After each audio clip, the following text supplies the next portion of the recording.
नमस्कार दोस्तों, कहानी क्राइम चैनल पर आपका स्वागत है। दोस्तों, आज की जो हमारी क्राइम की कहानी है वो है देवास मध्य प्रदेश से। तो चलिए दोस्तों शुरू करते हैं क्राइम की इस सच्ची कहानी को। विनोद दीक्षित उस मीटिंग में जाने की तैयारी कर ही रहे थे कि तभी उनके पास 32-33 साल का एक युवक शिकायत लेकर आया। उसने टीआई साहब को शिकायती पत्र दिया। उसे पढ़कर टीआई विनोद दीक्षित चौंके, क्योंकि मामला हनी ट्रैप का था। हनी ट्रैप का एक मामला वैसे भी पूरे प्रदेश में हलचल मचाए रखा था। ये मामला भी कहीं चर्चित ना हो जाए, इसलिए टीआई ने उस युवक की शिकायत को गंभीरता से लेते हुए ये सूचना वरिष्ठ पुलिस अधिकारियों को दे दी।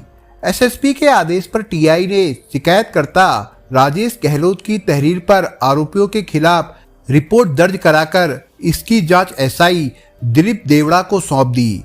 एसआई दिलीप देवड़ा को जब राजेश सोलंकी ने बताया कि इंदौर की द्वारिकापुरी सोसाइटी निवासी दुर्गेश सेन और उसकी लिविंग पार्टनर गायत्री सिसोदिया ने पहले उसे धोखे से अपने देह जाल में फंसाया और फिर चोरी छिपे उसकी अश्लील वीडियो बना ली। उसी वीडियो से ब्लैकमेल करके वो उससे 45,000 रुपये वसूल चुके हैं, लेकिन इसके बाद भी उनकी पैसों की मांग लगातार बढ़ती जा रही है। राजेश गहलोत ने ब्लैकमेल करने के कुछ सबूत भी जांच अधिकारी को सौंपे। एसआई दिलीप ने सबूतों का अध्ययन करके राजेश गहलोत से बात करने के बाद सारी जानकारी टीआई विनोद को व सीएसपी पुनीत गहलोत को दे दी। इसके बाद उन्होंने नामजद आरोपियों को गिरफ्तार करने की योजना बनानी शुरू कर दी। अगले दिन पुलिस टीम ने द्वारिकापुरी सोसाइटी से दुर्गेश को गिरफ्तार कर लिया। तलाशी में दुर्गेश के पास एक भरा हुआ पिस्तौल और 3 जिंदा कारतूस भी मिले। दुर्गेश से पूछताछ की गई तो उसने खुद को निर्दोष बताया। इतना ही नहीं, उसने राजेश गहलोत को पहचानने से भी इनकार कर दिया। लेकिन जब एसआई देवड़ा ने गहलोत द्वारा उपलब्ध कराए सबूत उसके सामने रखे तो दुर्गेश की बोलती बंद हो गई। अब उसके बोलने की कोई गुंजाइश ही नहीं बची थी, लिहाजा उसे सच्चाई बताने के लिए मजबूर होना पड़ा। एसआई देवड़ा ने उससे जानकारी लेकर तत्काल जवाहर नगर देवास में दबिश दी और गायत्री सिसोदिया को भी गिरफ्तार कर लिया। गायत्री ने भी नाटकबाजी करते हुए राजेश गहलोत को पहचानने से इनकार कर दिया। जांच अधिकारी ने गायत्री का मोबाइल जब्त कर उसकी जांच की तो राजेश के साथ ही नहीं बल्कि कई अन्य युवकों के साथ भी उसकी अश्लील वीडियो मिली। इससे साफ हो गया कि गायत्री दुर्गेश के साथ मिलकर पैसे वाले युवकों को अपने जिस्म के जाल में फंसाकर उन्हें ब्लैकमेल करने का काम कर रही थी। चूंकि उनके खिलाफ सबूत मिल चुके थे और उन्होंने अपना अपराध भी स्वीकार कर लिया था, इसलिए पुलिस ने दोनों को अदालत में पेश कर दुर्गेश को रिमांड पर ले लिया, जबकि कोर्ट के आदेश पर गायत्री को जेल भेज दिया गया। इसके बाद हनी ट्रैप की जो कहानी सामने आई वो कुछ इस प्रकार से थी। मध्य प्रदेश के जनपद देवास के रहने वाले राजेश गहलोत का 2 व्हीलर का शोरूम था।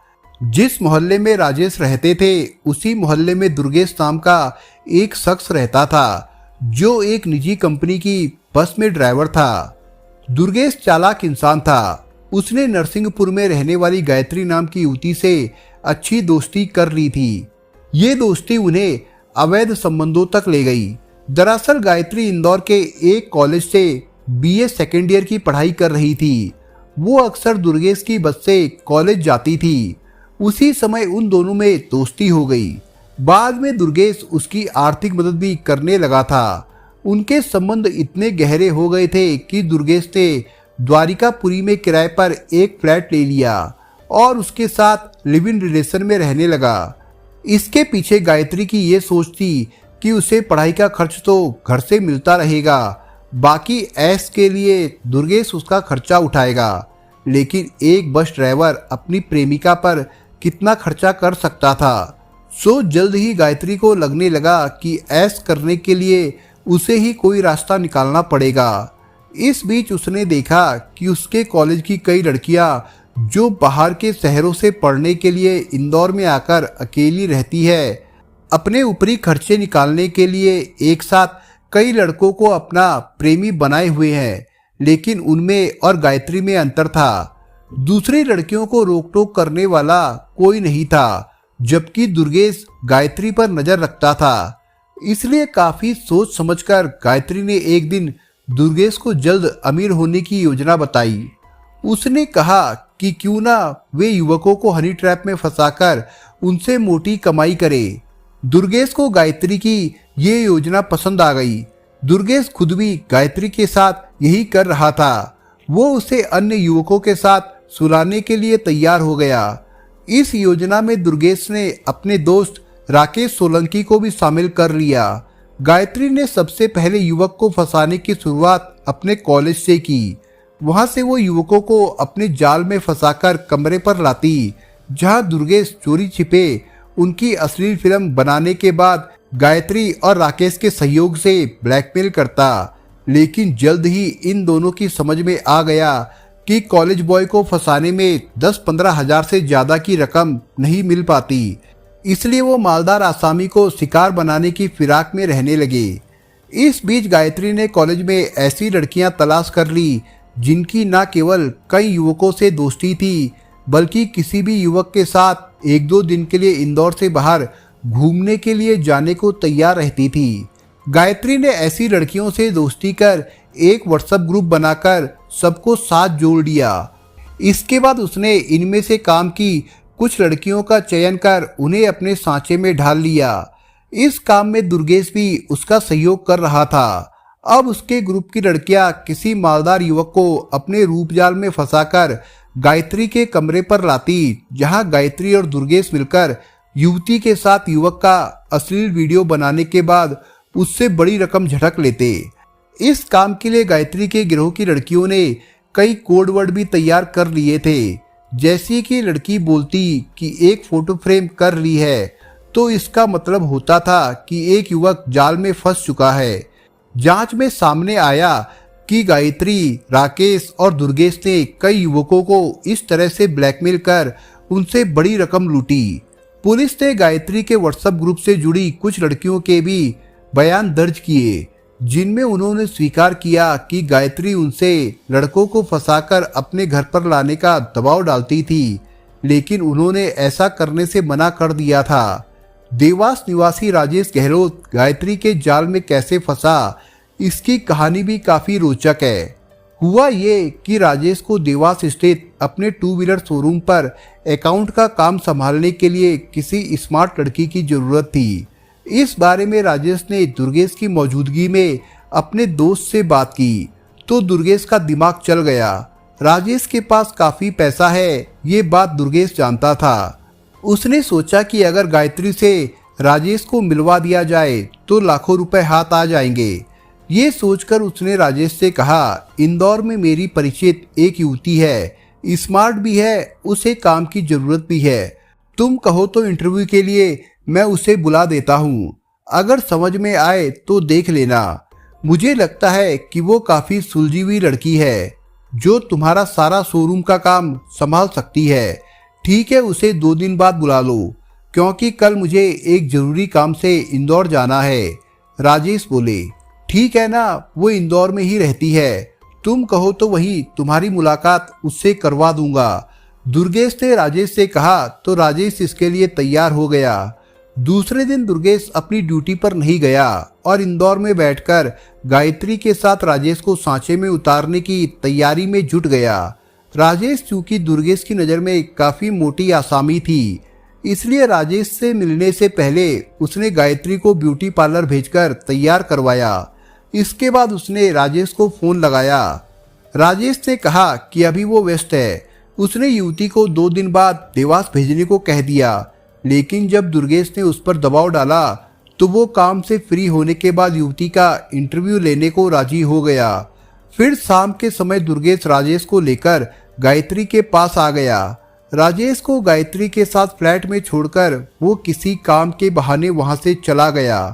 राजेश ने गायत्री को देखा तो वो उसे कहीं से भी नौकरी की तलबगार नहीं लगी। उसने गायत्री से पूछा, आपने इसके पहले कहीं काम किया है? जी नहीं, आप पहले हैं जिनके साथ मैं काम करूंगी। गायत्री ने मुस्कुराकर जवाब दिया। ऐसा कहते हुए गायत्री ने काम शब्द पर जिस तरह जोर दिया, उससे राजेश को लगने लगा कि गायत्री का इरादा ठीक नहीं है। एक बार तो राजेश का मन हुआ कि वहां से उठकर चला जाए, लेकिन फिर उसे लगा कि शायद उसका ऐसा सोचना गलत है। संभव है कि लड़की का वो मतलब ना हो जो वो समझ रहा है, जबकि गायत्री का मतलब सचमुच वही था। ये बात उसकी समझ में तब आई जब कुछ देर बाद गायत्री के साथ उसके कपड़े भी कमरे के फर्श पर पड़े थे। कमरों में आया सांसों का तूफान थम चुका था। ऐसा करके राजेश खुद को शर्मिंदा महसूस कर रहा था, इसलिए अपनी शर्म छिपाने के लिए उसने गायत्री से कहा, ठीक है, तुम 1 तारीख से काम पर आ जाना। इसके बाद दोनों अपने अपने घर चले गए। इसके 2 दिन बाद गायत्री राजेश के शोरूम पर आई। राजेश ने नजरें चुराते हुए उसे काम समझाया, लेकिन गायत्री बोली, लेकिन अब मुझे काम की कोई जरूरत ही नहीं है। क्यों? राजेश ने चौंकते हुए पूछा। क्योंकि आप मुझे जितना वेतन साल 2 साल में देते हो, वो तो अब आपको मुझे 2 मिनट में देने होंगे। गायत्री ने गर्दन टेढ़ी करके कहा, ये देखिए हमारे प्यार की फिल्म। ये कहते हुए गायत्री ने उसे वो वीडियो दिखा दी जो उसने राजेश के साथ हकीकत में किया था। वीडियो देखकर राजेश को पसीना आ गया, लेकिन गायत्री ने चुटकी लेते हुए कहा, क्या सेक्सी एक्ट करते हो यार। बाजार में इस वीडियो को बेच दूं तो 1-2 लाख रुपए तो यूं ही मिल जाएंगे। क्या कहना चाहती हो तुम? राजेश ने कहा, यही कि इस वीडियो को आप खरीदना पसंद करोगे या किसी और को बेचूं। वो शब्दों पर जोर देती हुई बोली, तुम मुझे ब्लैकमेल कर रही हो। तुमने भी तो यही किया, नौकरी देने के नाम पर मेरी इज्जत लूट ली। पहल तो तुमने ही की थी, लेकिन पुलिस इस बात को नहीं मानेगी, ना कानून मानेगा। छोड़ो इसे, कानून गया तेल लेने। मैं अपने बनाए कानून से चलती हूँ। मेरी अदालत में गवाह भी मैं हूँ और जज भी मैं। सीधी बात करो, 2 लाख दो और अपनी इज्जत बचा लो। गायत्री ने सौदेबाजी की। राजेश काफी रोया गिड़गिड़ाया, लेकिन गायत्री को दया नहीं आई। इसलिए राजेश ने अपने पर्स में रखे 25,000 रुपए उसे दिए और उससे अपनी जान छुड़ाई। राजेश समझ गया कि राकेश और दुर्गेश भी इस पूरे खेल में शामिल है, लेकिन अपनी इज्जत के डर से वो चुप रहा। इधर दूसरे दिन ही गायत्री ने उससे और पैसे की मांग की, तो राजेश ने उसे 15,000 रुपए और दे दिए, जबकि गायत्री 2 लाख पर अड़ी रही। इतना ही नहीं, जब राजेश ने आनाकानी की तो एक दिन राजेश के शोरूम पर आकर वो तकरीबन 70,000 रुपए की एक नई गाड़ी लेकर चली गई। राजेश ने सोचा कि अब शायद गायत्री उसका पीछा छोड़ देगी, लेकिन कुछ दिनों बाद गायत्री के साथ दुर्गेश भी उसे पैसा देने के लिए धमकाने लगा। संयोग से इसी बीच राजेश की मुलाकात इंदौर के रहने वाले अपने एक पत्रकार मित्र से हो गई। राजेश को परेशान देखकर उसने वजह पूछी तो राजेश ने उसे सारी बात बता दी। इस पर उसने कहा कि तुम्हें पुलिस का सहयोग लेना चाहिए। साथ ही उसने पुलिस के पास जाने से पहले कुछ पुख्ता सबूत जमा कर लेने को कहा, जिसके चलते 15 नवंबर के आसपास जब गायत्री ने फोन कर और पैसों की डिमांड की तो राजेश ने कहा कि ठीक है, कल शाम को फूटी कोठी के पास मिलो, वहां मैं तुम्हें पैसे दे दूंगा। गायत्री आई तो राजेश उसे पहले से तैयार रखे गए एक मकान में ले गया, जहां उसने गायत्री के साथ हुई पैसों के लेन देन की बात रिकॉर्ड कर ली। इसके बाद कुछ देर में एटीएम से पैसा निकालने की बोलकर वो वहां से वापस आ गया और सीधे पुलिस के पास पहुंच गया। टीआई विनोद दीक्षित के नेतृत्व में मामले की जांच कर रहे एसआई दिलीप देवड़ा ने 24 घंटे में ही दोनों आरोपियों दुर्गेश और गायत्री को सलाखों के पीछे पहुंचा दिया, जबकि राकेश फरार था। पुलिस जांच में पूर्व विधायक के एक नजदीकी व्यक्ति व ओम प्रकाश साखला का नाम भी सामने आया। पुलिस ने पूछताछ करने के लिए दोनों के घर में दबिश दी, लेकिन ये फरार मिले। फिलहाल पुलिस फरार आरोपियों के तलाश में जुटी थी।